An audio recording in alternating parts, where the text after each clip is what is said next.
रीवा जिले के प्रमुख माइनर टैंकों का वरिष्ठ अधिकारियों और रिटायर्ड चीफ इंजीनियरों की उपस्थिति में भौतिक सत्यापन किया जा रहा है। जल संसाधन विभाग के द्वारा बनवाए गए इन बांधों की स्थिति दिन प्रतिदिन दयनीय होती जा रही है। अब तक किए गए लगभग 1 दर्जन माइनर बैंकों के निरीक्षण में यह बात सामने आ चुकी है कि जल संसाधन विभाग की उदासीनता, भ्रष्ट कमीशनखोर अधिकारियों की मिलीभगत और जल उपभोक्ता और निगरानी समिति की संलिप्तता के चलते निर्माण से लेकर अब तक बांधों का कोई रख रखाव ही नहीं किया गया, जिसकी वजह से जगह जगह कटाव, साइल सेटलमेंट, साइल इरोजन, साइल कंपैक्शन, पिचिंग के पत्थरों का उखड़ जाना, लैंगिट्यूडनल और क्रॉस ड्रेन का विलुप्त हो जाना, वेस्ट वेयर की खराब हालत, स्लूस एरिया में गड़बड़ी, बांधों के कैचमेंट एरिया में बेजा अतिक्रमण, रखरखाव के अभाव की वजह से सीपेज के कारण पानी का बांधों से जुड़ी हुई नहरों में जगह जगह टूटने के कारण किसानों की फसल को नष्ट करना अथवा सिंचाई ना हो पाना जैसे कई ऐसे कारण सामने आ चुके हैं, जिससे बहुत स्पष्ट तौर पर यह पता चलता है कि सरकार की कथनी और करनी में बड़ा अंतर है। एक तरफ जहां भारत के प्रधानमंत्री और मध्य प्रदेश के मुख्यमंत्री रीवा जिले में आकर देश प्रदेश के किसानों की आय और फसल उत्पादन चौगुनी और 10 गुनी किए जाने के कसीदे पड़ते हैं, वहीं यदि देखा जाए तो किसानों के लिए उनकी मूल पूंजी वापस कर पाना मुश्किल पड़ रहा है। मऊगंज हनुमना क्षेत्र के पोतनारी बांध में भी एक बार मौका मुआयना किया गया और भीषण गर्मी और दोपहर की कड़ी धूप में एक्टिविस्ट शिवानंद द्विवेदी, जल संसाधन विभाग के रिटायर वरिष्ठ चीफ इंजीनियर, एसडीएम परिहार एवं अधीक्षक अभियंता नागेंद्र प्रसाद मिश्रा और अन्य ग्रामीण जनों की उपस्थिति में जब पहुंचकर देखा गया तो पुतनारी माइनर टैंक में भी रख रखाव का अभाव और व्यापक भ्रष्टाचार दिखा और उससे लगी हुई नहर जगह जगह टूटी नजर आई। इसके विषय में ग्राम क्षेत्र के लोगों ने नहर में घुसकर इशारे से उन टूटे भागों को दिखाया और बताया कि किस प्रकार जब से यह बांध और नहर बनी है उन्हें किसी भी तरह की सिंचाई का लाभ प्राप्त नहीं हुआ। आइए देखते हैं इस विशेषांक में कि कैसे मऊगंज हनुमना क्षेत्र के पुतनारी बांध ने और उससे जुड़ी हुई नहर में भ्रष्टाचार की नई इबारत लिखी गई और किसानों को किस प्रकार से शोषण किया गया। जी, ये अपना के घर के करीब में जो ये बांध है तेकर नाम का है पुतनारी बंधा। पुतनारी बंधा। तो ये बंधा से अपना पंचायत का सिंचाई हो रही है बिका सिंचाई नहीं हो पावल।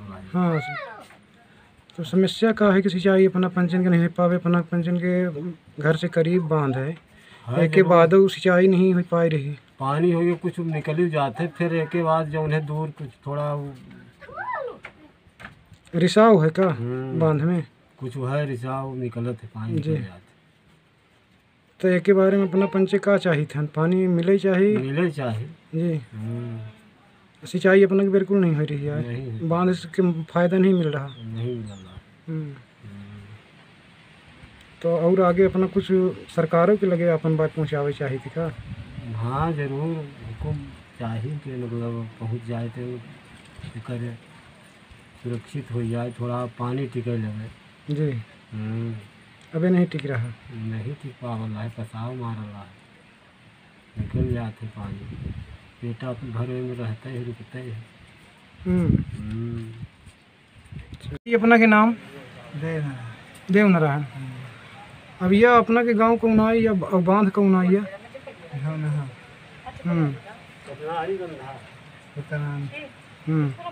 हमें अपना पंजर की सिंचाई हो रही का नहीं?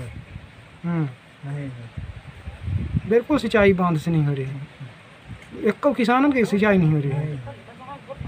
हाँ, तो हमें अपना क्या कहे चाहिए था, अपना अपने समस्या के बारे में बताइए। अपना पानी मिले चाहिए सिंचाई हो तो नहीं। मऊगंज हनुमना क्षेत्र के जो जल संसाधन विभाग के द्वारा बनाए गए बांधों का निरीक्षण हम लोग कर रहे हैं। हमारे साथ कुछ रिटायर्ड अधिकारी हैं जो जल संसाधन विभाग के हैं, जैसे श्री SBS परिहार जी हैं जो चीफ इंजीनियर रह चुके हैं बाणसागर नहर मंडल से, और बाणसागर डैम से रिटायर्ड अधीक्षण अभियंता श्री नागेंद्र प्रसाद मिश्रा जी हैं। साथ में अन्य गांव क्षेत्र के गणमान्य नागरिक साथ में रहते हैं जब हम लोग निरीक्षण करने जाते हैं। तो लगभग हम लोगों ने 1 दर्जन के आसपास जो माइनर टैंक हैं जो ये बांध सिंचाई के लिए बनाए गए हैं जल संसाधन विभाग के द्वारा, हम लोग निरीक्षण कर चुके हैं। अभी हाल ही में हम गए थे, पोतनारी बांध है वहाँ, उसका हमने निरीक्षण किया और उससे जुड़ी हुई जो नहरें हैं उसका निरीक्षण किया। तो हमने ये देखा कि जितने भी बांधों का और उनसे जुड़ी हुई नहरों का हम लोगों ने अभी तक निरीक्षण किया है, सभी की हालत ख़राब है।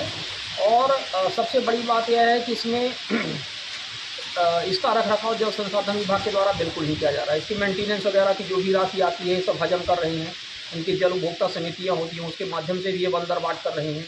बांध जगह जगह है, उनमें सॉइल एरोजन हो चुका है, उसमें कॉम्पैक्शन सेटलमेंट की वजह से जैसे सही तरीके से सेटल नहीं की गई ज़मीन, तो कॉम्पैक्शन न होने पाने की वजह से बाद में जो कॉम्पैक्शन हुआ उसकी वजह से वो भीट दब गए हैं, उनकी जो पिचिंग के पत्थर हैं वो उखड़ गए हैं, पानी का जो बहाव है उसकी वजह से गड़बड़ी हुई है। जैसे लॉन्गिट्यूडिनल और क्रॉस ड्रेन जो टेक्निकल भाषा में कहलाती है, नाली नुमा आकृति होती है जहाँ से पानी आसानी से निकल जाया करता है, उनकी स्थितियाँ ख़राब है हर जगह।